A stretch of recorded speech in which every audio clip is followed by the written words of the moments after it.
anybody. I don't know who people want to go hire. Right? Nobody can give me names of offensive coordinators around the country. No. And secondly, you're going to have people call your show next year complaining about whoever this offensive coordinator is, because everybody thinks every play's supposed to score a touchdown, and that's not the case. Well, you've always told me we all have the same plays. Everybody has the same plays. Nobody has any secret plays. What made Spurrier so great was his ability to set it up and call it at the right time, Yeah. And I think the other ability early on was he was able to communicate with the quarterback, Shane, and get plays. And he gave the quarterback the freedom to make the change, right, at the line of scrimmage. You guys said, right? Yeah, that ain't going to happen in today's football. No, not going to happen with Billy. Well, it's not going to happen. It doesn't happen anywhere in America anymore. Not in the college. Not enough talent at the quarterback position, or why? No, that's just coaches. Coaches don't trust quarterbacks. Yeah, that's right. Exactly. All right, so let's talk about. Well, let me do this real fast. I want to go ahead and remind folks about our sponsor, Meldon Law.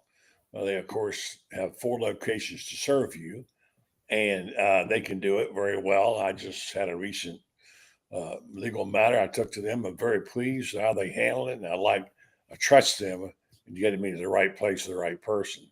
Meldon Law, they've been around for a long time. Jeffrey's a huge Gator fan, as you know. They give away stuff to the fans. Go to their Facebook page and see the loot they got that you can get. And if all you got to do is log on and answer some questions, and bingo, you're there. They got 4 locations to serve you now, including Ocala, Gainesville, Lake City, and Williston. So check them out.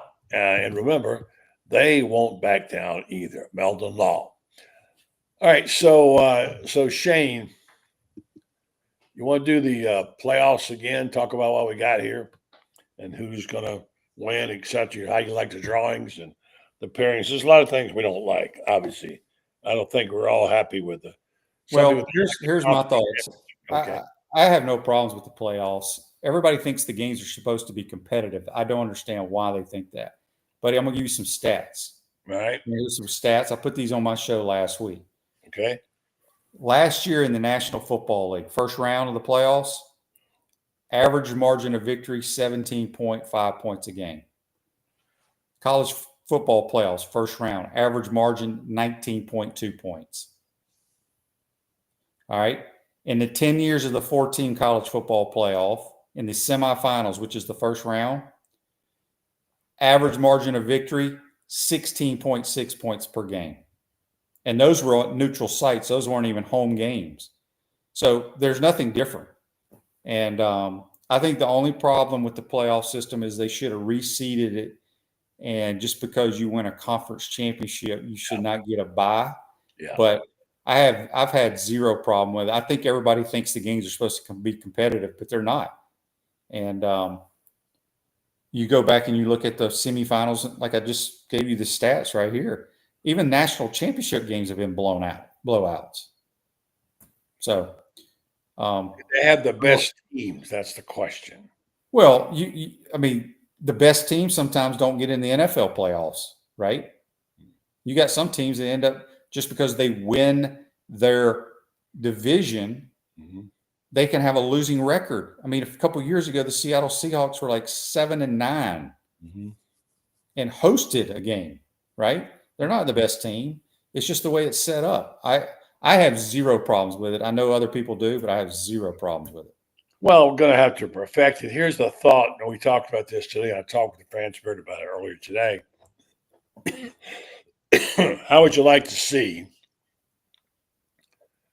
the teams eventually expanded to 32 or whatever the number is, and then play them all down to the bowl system? Well, I want to have 24 teams like FCS does. Okay. I don't care how you do it with the bowls or whatever. They can figure all that out. But I think they need to have 24 teams.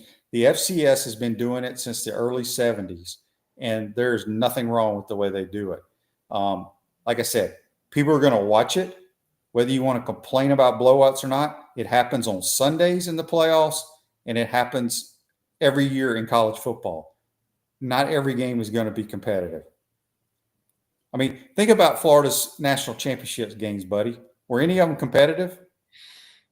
No. Okay. Including the one they lost. Which one did we lose? Well, the national. Yeah. So none of them. So my point is the playoffs are, and we're going to watch games tomorrow and then on Wednesday, and some of those games aren't.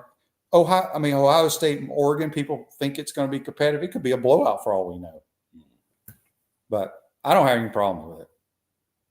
Okay. If you could make any changes other than what you just said, what would you make? The only changes I would make was when you get your 12 teams, which they had this year, Arizona State and Boise, in my opinion, had no business having a bye. 0. I think because you should go back and reseed everybody. And just because they won their conference championship, I mean, Ohio State, quite honestly, probably should have had a bye. They shouldn't have been playing week 1. But that's all I would do. And I'd have 24 teams. Okay. All right. Well, all right. So who do you like to win it all? Georgia? I think Georgia and Texas, in my opinion, have the best chance of winning it all. But I think both of those teams are going to win tomorrow or whenever they play. I don't know if any other. I think Wednesday they play, right? Yeah. Penn State plays Boise tomorrow. I think Boise can beat them. I really do. Yeah, you do. You like Boise. You're good. You like that running back. Yeah, I had you back at my Heisman. Yeah, but I mean, he played it the wrong year because he is phenomenal, and what he has done is ridiculous. He is a good running back. I mean, it's not a big guy at all, but he certainly is good. He's very strong for a small guy. Although he's 190-something pounds, he is, so he's not tiny. Yeah, I don't know how big he is, but he's thick. Like 5'9", 190 pounds or something. But he's also very elusive, and he's obviously a very good player. So you think Boise might win? I do. I think they're a good football team. Penn State does not do much for me. The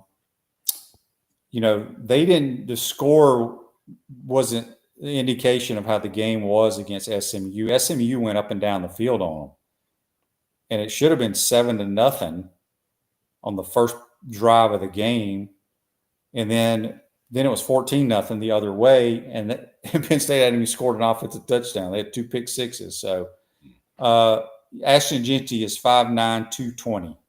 Oh, he's 220, that big. Okay. Yeah. Yeah. He's about Emmett size. Is that what Emmett was? Was he that heavy? Emmett was about 5'9", 215, 220. Yeah. Yeah. So, all right. So am I missing something? But where's the excitement I was hoping to have at this point in time? Is it just me? Well, I mean, I don't think it's just you, buddy. I think it's a lot of people. But I enjoyed the games because I don't watch a game as a normal fan to be excited on the edge of my seat, because I'm looking at the X's and O's, the strategy, the play calling. And like I said, if you poll most people, they'd be like, SMU just got drilled by Penn State. SMU was in that football game for a long time and had a lot of opportunities. Yeah. And so anyway, I'm in the minority. I don't really care, but I have zero problems with the college football playoffs. Now, there's a lot going on in Miami, a lot going on there. Cam Moore's getting hammered. I'm not sure all of it's justified. It appeared probably worse than it was. I heard a guy on a podcast earlier say he understood it, that Cam Moore and Cristobal had an agreement before the game started. Well, he just wanted to break that record. That's all he wanted. Yeah. Yeah. Look, I don't know why people care. I mean, look, NFL scouts are not going to care what happened. He's going to get drafted pretty high. I don't know what kind of pro he'll be. He had a great college career, and I mean, he went in there, broke the NCAA record, whatever it was for touchdowns. I don't even know what it was. I can't remember. But, it is what it is. I mean, that's today's modern day football players. Malik Neighbors did it for LSU last year in the bowl game. He broke a record and he took himself out. And he was the first pick by the New York Giants, and he's having a hell of a year as a rookie. So I don't think anybody cares, quite honestly. Well, I mean, a lot of fans do care because there's a lot about it on social media. You don't do much social media. There's a ton of fans. And there's some guys who had, I'm sure, the over in yardage for Cam Ward, and he got yanked, and then Cristobal never came out and said what happened. He said no comment. Those are private. Well, it's not private when your fans are putting big dollars down on players and you're taking them out of the game without explaining. They don't have an obligation to say anything. Well, yes and no. I mean, who's to say Cam Ward could have tweaked his ankle the second play of the game? Let's say that. Right, but you're talking about the guys that bet money on him. I don't know. Do you have an obligation when Pete Rozelle started with the NFL, one of the things they did was to make sure they had an honest line. He went to all the bookies to figure out how to get that. And that's when they said, you got to have an injury report. That's why the NFL. No. What I'm saying is Buddy Martin bets whatever on Cam Ward, right? Yeah. He's playing in the game. The 10th play of the game, he gets blindsided, driven into the ground. That's concussion. He's done. Yeah. He's done for the game. You lost your bet on Cam Ward's passing yards. Right. What's the difference between that and them taking him out? Difference, coach's decision is one thing. Injury is or another. The player could have said, I ain't playing after I break the record. I guess you can. I'm just saying what's right. I don't know. I don't bet on the games. I don't really care. Yeah, I'm just saying I hear what you're saying, what the fans are saying, but I don't know how anybody would bet on these bowl games anyway, because you don't know half the players are sitting out. Well, you know what? You can bet on a guy you think is a great player, getting certain yardage, I guess. I don't bet on it. I couldn't tell you. But, I mean, there's things. I mean, look, how about the whole Miami mess down there now? They're really getting really hammered by people that they were doing tailspin at the end of the season. Cristobal came out a couple of days ago, really a week ago, and said Miami's trajectory is up. The rest of the state schools, not the case. I think if you looked at Florida's trajectory and Florida's trajectory is up based on that, and Miami's is not, losing all those, 3 in a row games they lost and kind of bombing at the end. They had hopes of getting into the playoffs, Shane. All of a sudden, that team came apart. Did you see the video of the two players fighting? Mm-hmm. Yeah, I did see it. I mean, it was fun to watch them lose that game. Anytime Miami loses, it's a good thing. For sure. All right, so let me bring in Rob Brown real fast here as you wind you down here for a This moment. Monday night game is ridiculous, buddy. Nobody's punted in it. What's going on? It's 21-13. Nobody's even punted. Really? It's my kind of game. I like that. Yeah, Brock Purdy's just dicing up the Lions. Yeah. Yeah. Did you like what Tampa Bay did? Baker Mayfield coming on like a terror in that big game yesterday. And I didn't see any of the Bucs game. He had a great game. And then, of course, because Washington won, they get in now. If they went out the rest of the last they got to win next week, right? Yeah, they got to win, which they should do. They got a pretty easy game. But anyway, so back to the question. You have no information at all. I'm sure you would share it if you did. What is going to be do you feel like in your belly that Ron Roberts is going and the defensive coordinator will be somebody new at Florida? Shane, what do you think? Like I said, I've been hearing that for months. I have no new news or haven't heard anything new, but I would lean to probably there will be a different defensive coordinator. I don't know who that would be. Yeah. All right. So sign up. You willing to sign off on what Billy's done so far? You feel good about what the situation is as far as we know with the portal and all that, Shane? Yeah, I mean, I don't follow recruiting. I don't follow the portal. Whoever is suited up for us week one next year, that's who I'll support and pull for. Next year is a huge year. I mean, enormous. I don't know how else to put it. You got to win at least 9 games. I agree. You have to progress. Now you won 8. If you're going to have the so-called trajectory, they got to win 9. They got that brutal part of the schedule. If you go and look at it, they play LSU the 3rd game of the season, come home and play Texas, and go right back out to College Station to play A&M. Now that's brutal. Well, it is, but we thought this year's schedules would be brutal, and there was a lot of bad teams on that. True. I mean, A&M won as many games as we did. Think about that. Yeah, I know. Yeah, so I don't look at the schedule and go, that's really hard, because you never know what's going to happen. Let's get Rob in real fast before you go and say, I know Rob, good. First of all, Happy New Year. Hello, how you doing? And before Shane goes, you follow this in your SEC Sidelines show a lot.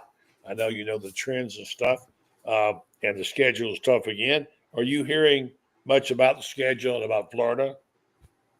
always will. But I love what Shane just said. Shane, I love hearing you on the radio. I mean, listen to you on Sirius XM, wherever we are. The Gators are playing. You're awesome color analyst. And I like what you just said. Screw it. I'm not going to waste my time. Whoever shows up, suits up for the Gators. That's who I'm for. You're right. And you're honest. But when we were picking the Gators in the preseason, we looked at the schedule, and Roman Harper comes on the show a good bit with us, and he and Cole Kubelik talked about logo fever. Remember, Shane, everybody said that last 5 games. Oh, these teams. I said, well, they're never as good as they're not all as good as you think they are. And some of them are going to disappoint you. And I picked the Gators to win 8 games preseason. It's on this show. Early on, didn't look good, but they got their stride. They got rolling later, and they won 3 of those last 5. And if, DJ Lagway stays healthy in the Georgia game, you may have won 4 of the last 5. And who knows if he's healthy against Texas, but I'm with you. It's a 12-chapter book. You played 14 years in the NFL. I mean, you've forgotten more than we all know about it. But you get caught up in looking at the schedule in June and July, and it's totally different when you play the games. And as a player, didn't you see that happen a lot? Oh, yeah. I mean, look, you play in the Southeastern Conference, week in and week out it's going to be hard no matter what. Yeah. It's way harder now than it was in the 90s because people have money, they have facilities, they can buy players. So, look, I picked us to win 8 games last summer, not counting the bowl win. So that kind of put us at number 8. Yeah. But look, I think Florida's got a chance. But next year, in my opinion, this year people thought it was important for Billy. I think next year is even more important because you have to be late October. You have to be in the conversation about being in the 12-team playoff. You have to. Yes. Yeah, I agree. I agree with that. They could. I mean, there's Georgia and there's Texas, and they got a tough road game, but they got to win now. And you're right, Shane. They got to win now to show progress next year. I do believe, and I don't believe they need an offensive coordinator either. And I don't think Billy's going to give that up. Well, like I said, I don't know who you're going to hire, and then when they do hire that guy, people are going to be calling your show, my show, Rob's show, everybody's show, because they think you're going to score 50 points a game. It ain't happening. Yeah. It just, I don't know. I mean, I'm sure people want Hugh Freeze to hire a damn offensive coordinator. He had one. They do. He went to calling plays. You just don't know what every game is different. Every game is different. I mean, Shane, when you're doing color on the radio, and I don't know if you've done TV, but you're usually 3 or 4 plays ahead, just the way your mind works. Why does everybody think that every coach that's a good offensive guy, whether it's Chip Kelly, Steve Spurrier, Hugh Freeze, isn't calling plays? Why is it so hard to tell? And why do they often want to delegate that to other people? I've never understood it. Those guys were blessed to call plays. Steve Sarkisian, Lane, you watch the NFL, Kyle Shanahan, Kevin O'Connell with the Vikings. These guys, it's a gift you have. Can you learn how to do it? Yes, but you have that instinct. It's just like playing quarterback. Yeah. Guys have the instinct. They have the it factor. You can go to your damn private coaches. You can do drills all year long. That ain't going to help you play the position. And like I said, I don't know why when a coach gets hired and has success, he then decides, okay, I'm going to turn it over to somebody else. Well, you're going to get your ass fired then. You got hired because of what you do. And that's what I tell people. Billy Napier was hired because of what he did at Louisiana. So I do not see how he's going to turn that over. I don't know why Hugh Freeze ever let anybody call plays. I don't know why Gus Malzahn lets anybody call plays. I don't know why Ryan Day is not calling plays. That's just my personal opinion. I know all these people talk about they got too much to worry about, game management. Football ain't that damn hard. We're not solving cancer here, folks. Yeah. They're going to make some coaching errors. You watch enough games on Sunday, the coaches that are coaching the best players in the world and these billion-dollar franchises, they're making mistakes all the time as well. Yeah. It's just part of the game. Yeah. All right, solve this. Answer this, and I'll let you go. Bruce Green says, Billy's a terrible play caller. I know you don't think that. I don't. Good. Well, I would like for him to tell me why he's a terrible play caller. We had over 500-something yards against Tulane. Now, it's a group of 5 team, but they've been pretty good on defense. Their head coach is a defensive-minded guy. The game would have been out of hand if DJ doesn't throw 2 interceptions in the end zone. I think people, if you had, buddy, did you do talk radio when Coach Spurrier was coaching? Absolutely, 96. Yeah, did anybody call and bitch about some of his play calling? All the time, but I mean, yes. Not that often. My point is I saw Nick Saban the other day, and I meant to rewind it and put it on my phone. He was on College Game Day, and he was talking about when he used to talk to the players at Alabama about social media, and talk shows and all that. He said, if you guys, this is what he's telling his team, and I don't remember it verbatim. Maybe y'all saw it. He says, if you guys are going to sit there and listen to fat, sloppy guys in their underwear sitting in a basement that they know football more than we know football, then you need to quit or something along those lines. I don't know if y'all saw that, but I thought it was the greatest. I resented it a little bit because that's not everybody. There are some of those fat, sloppy guys. There's some fat, sloppy coaches, by the way, too. Well, it's the way it's just Saban's hilarious to me. It's just the way he said it. And Rob, you may remember it exactly how he phrased it, but I thought it was a great quote. Rob's not fat, sloppy.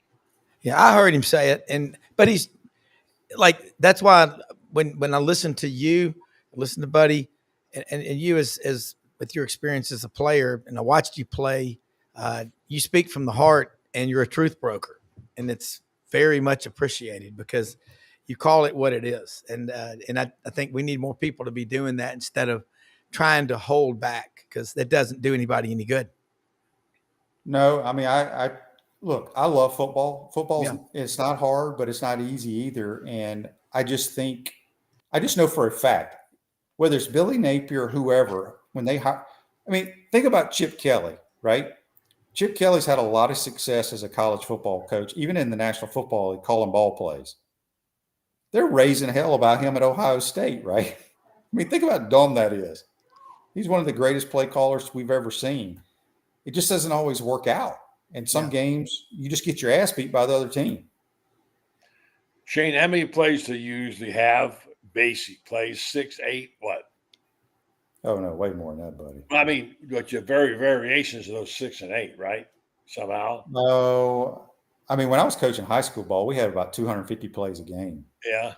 But the kids knew it. I mean, because out of the 200, I mean, to answer your question, probably 15 to 20 concepts, Yeah. but multiple ways to do it. Yeah. I mean, the basic plays. I thought you had Yeah. more than that. Okay. But you don't run all those concepts every game. So, No, it depends on what coverages you're, you yeah. try to teach guys ball because Yeah. you have multiple pass plays because not every play is good against the defense. And so you have to have multiple plays depending on what the other team is giving you. And it's your job as a play caller to try to attack the weakness of the defense. Yeah. And that was the great thing that's why I learned so much under Steve Spurrier. There's a good play for every defense. Now it's your job. If I'm trying to call that play, but if it's a shitty play, you're my quarterback. Get me in a good play. Now it didn't always work out. Yeah. I've been watching the series on SEC Saturday show. Oh yeah. Which was made 6 years ago, and there's a chapter and a half on Spurrier, and I watched them again. I saw it all live when it happened. But when he's on the sideline, when he's rolling, and you got that look on his face, he gets a hot hand. Young, good-looking guy. He was something to behold. Yeah. He was really something to watch, Shane. I know you fiercely. I mean, you just don't. What's it like to have a guy with that much swagger, who's so confident, who's got confidence in you, and you know he's going to find something that's going to work for you? What is that like to play for a guy like that? Well, I don't think I realized how lucky I was until I was done playing, I guess. I guess I thought it was going to be not easy, but he had a knack. And I think, I saw a thing yesterday. I think what game was I watching? Whatever the game Tom Brady was announcing. And he was a teammate of Kevin O'Connell, who's the head coach of the Vikings. He was a backup from New England for maybe 2 years. And he was talking about backup quarterbacks because you don't practice, but you're helping coach everybody on the offense. The coaches coach, but you're telling receivers, what they should be doing against this look or whatever. And he said that's what Kevin O'Connell did, and that's why he's such a good football coach now. I think that's Coach Spurrier. He was a backup. I was a backup majority of my career. When I was with the Buffalo Bills, Sam Weiss was the quarterback coach. And he's like, look, man, you need to be a coach. I'm going to let you run the coaches meeting. I mean, the quarterback meeting. Really? And so I did. I'm sitting here telling Drew Bledsoe, who's my age, we're the same age. I'm telling him what he needs to be doing in the game plan. But I loved it. And I just think Coach Spurrier, that by being a backup for all those years, prepared him to be a phenomenal coach. And they say that the backup quarterbacks make the best coaches, supposedly because they get a great seat right there and see all out there in the game, right? Yeah, I agree. And Shane, I want to ask Shane another question about everybody. And I talked to Ellis Johnson on the show this morning, and of course he coached with Brother Oliver at Alabama. And I've always been a big admirer of Brother Oliver. I remember when he was with the Showboats in Memphis, he lived in Logan Young's back house, and he's pretty much a rock star in the world. He would stand in the backfield with the quarterbacks and the offense to look at the eyes of the defensive players to learn how to attack, offenses and stuff. What are you seeing now at the quarterback position other than we're taking these kids that are freshmen and trying to force them in there before they're ready? I remember talking to Pat Sullivan one time on my show in college, and he said, man, I couldn't play as a freshman. If they'd have put me out there as a freshman on the road in Gainesville or Knoxville or Athens, and I had a bad game, I don't know what would have happened.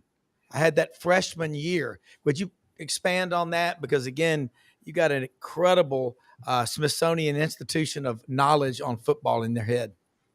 Well, I think the game of football has changed. I think these kids with all the 7-on, I like 7-on-7, that kind of stuff. because it's competitive. It allows the quarterback to have to make tight throws, but it's not realistic because you don't have a rush. I don't care if they're going 1,001 or 1 Mississippi, 2 Mississippi, and then they call you down, whatever it is.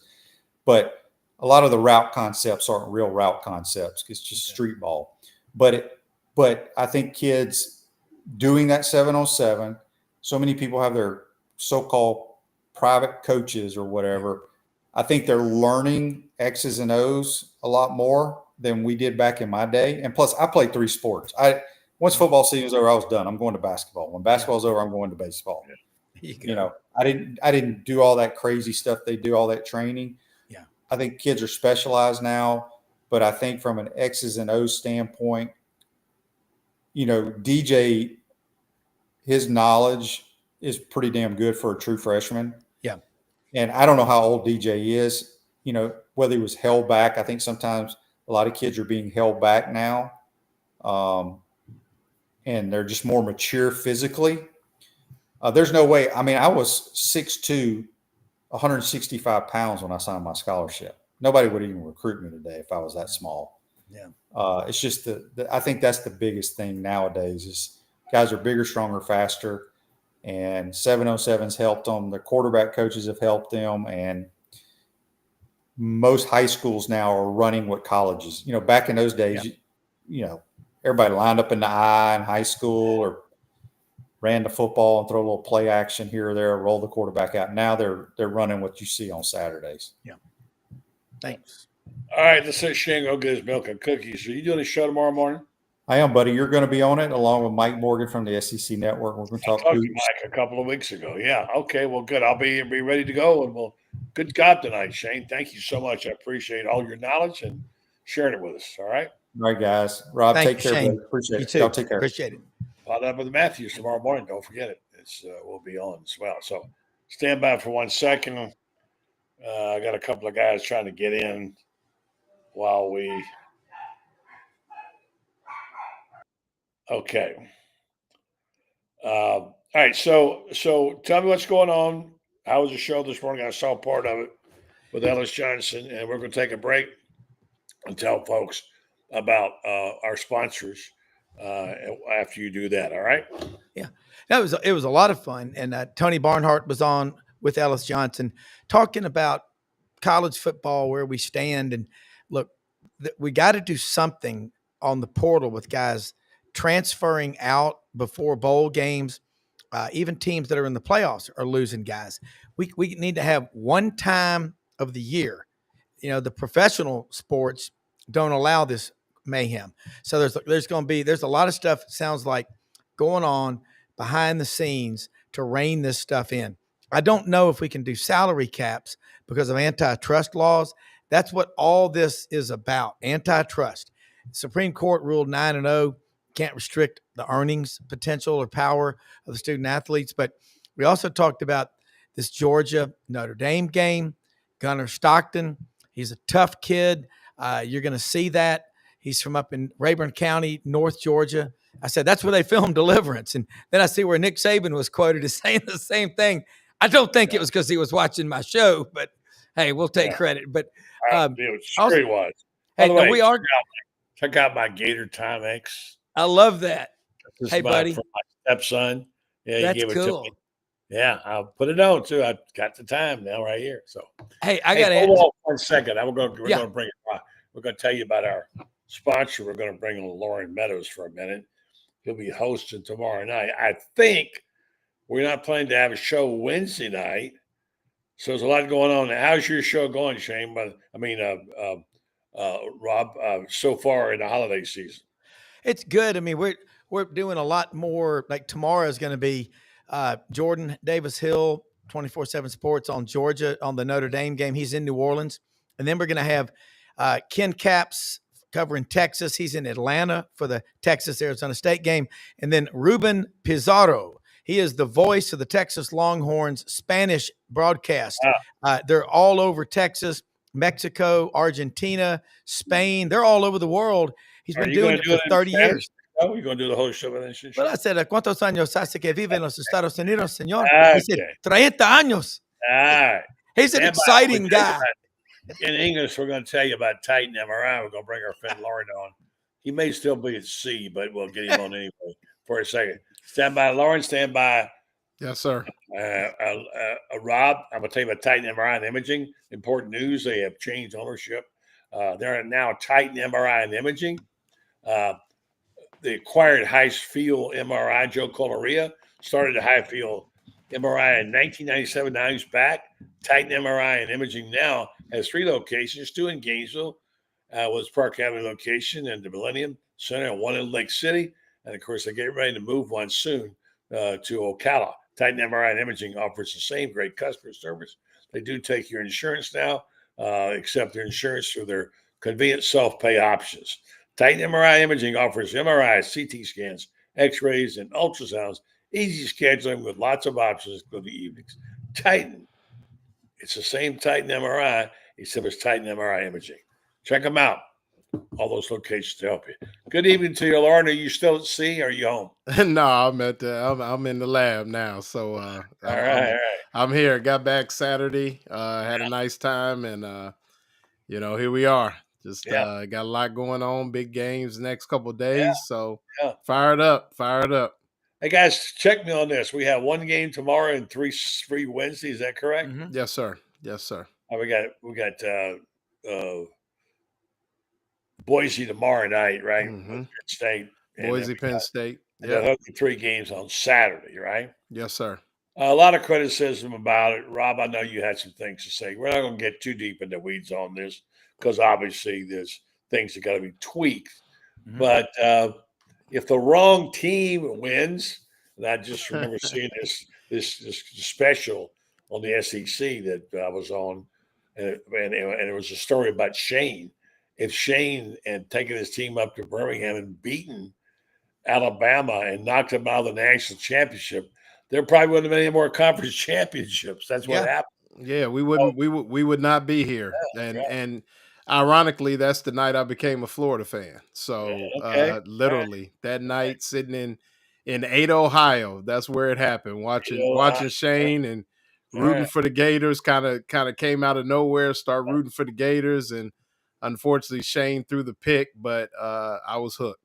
That was unfortunate. The guy was hiding behind the DB. By the way, did you know Tom Archdeacon? I did.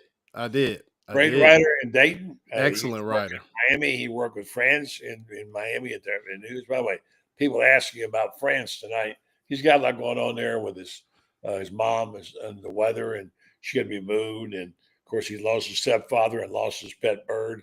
But a tough time. So thoughts and prayers to Shane, to France out there. Rob, are you excited about this week or not? I'm trying to get hell some yeah. buzz. Absolutely. Man, I wake up every day and say 5 alive. It's going to be a great day, man. Happiness, health, and prosperity. No doubt. I am. And I remember that Florida game because it was the day after I got married. And so it was freezing cold in Birmingham. And again, people forget the next year in the rain, I think Florida won 28-13. And that's why they moved the game to Atlanta. So, the first 2, those were epic games. And, buddy, you remember Boyd McWhorter, the old commissioner of the SEC. I was in Birmingham. A girl I dated when I was at Auburn was in a bad car wreck. And I spent the night over at his house one night because he was good friends with some of their friends from Georgia. And I think about him. And then I think about Harvey Schiller going to the NCAA and saying, hey, I've got the NCAA rule book here. It's not this then, but he said, it doesn't say anywhere you can't have a conference championship. So think about Harvey Schiller.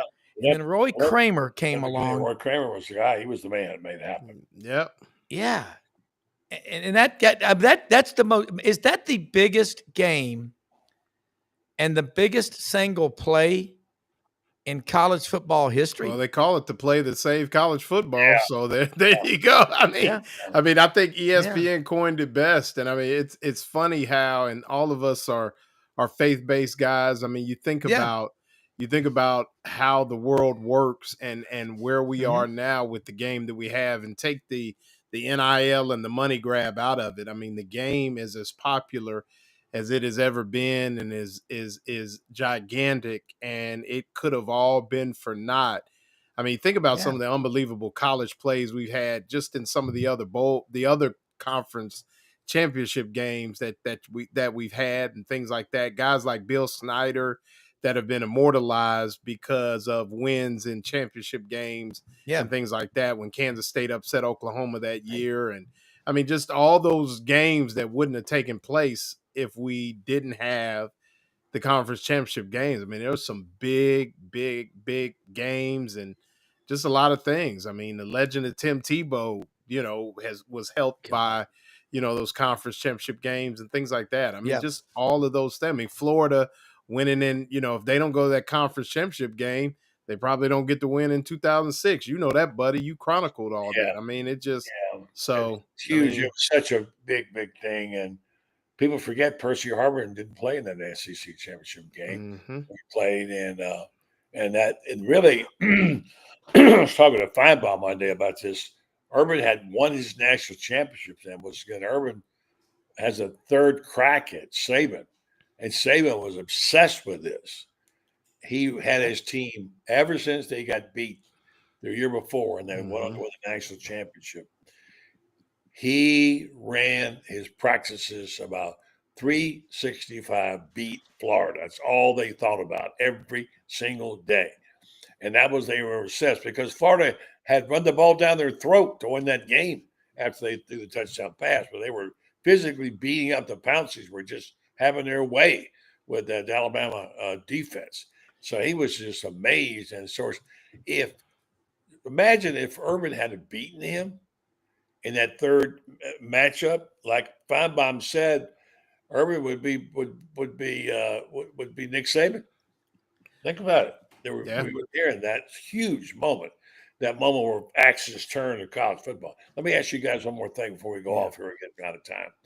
There's a lot of talk now about the emphasis of conference championships. Yeah. And people don't seem to value other places because the conference doesn't mean that much out in the West or whatever.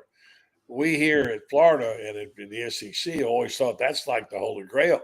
That's where you punch your ticket to the national, you win that game. And like Spurrier said, we didn't care about there was no national championship. He didn't have any conference championship game either.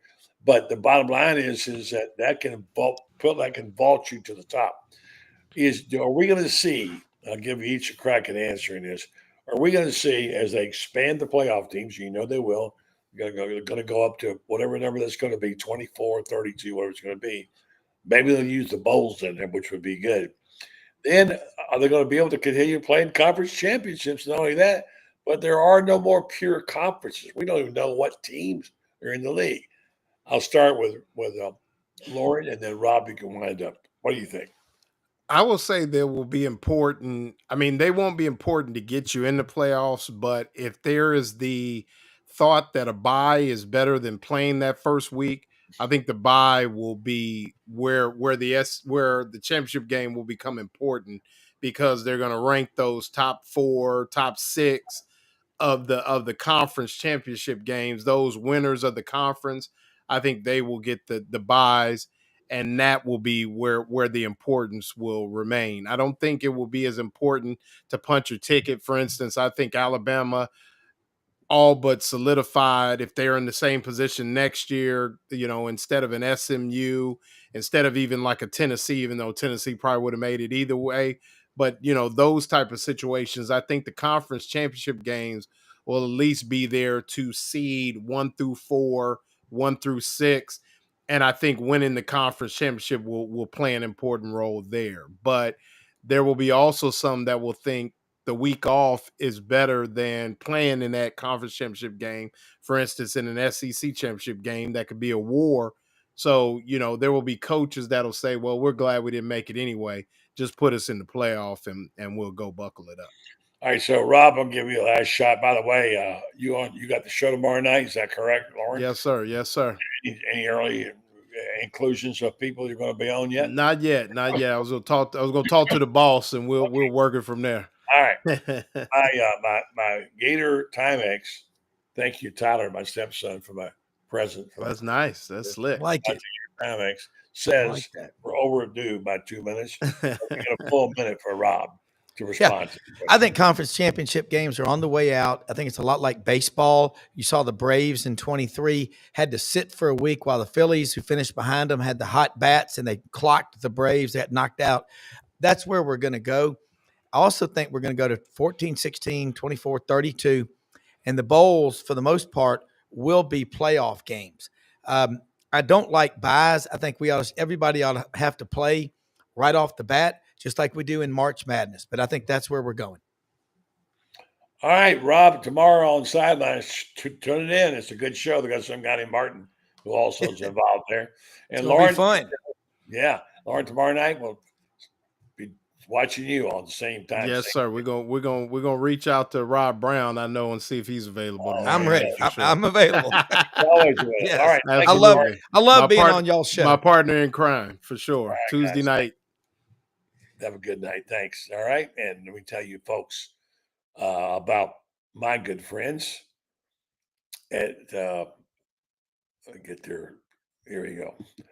There you go. That's not it. Oh, I'm looking for my no. All right. Anyway.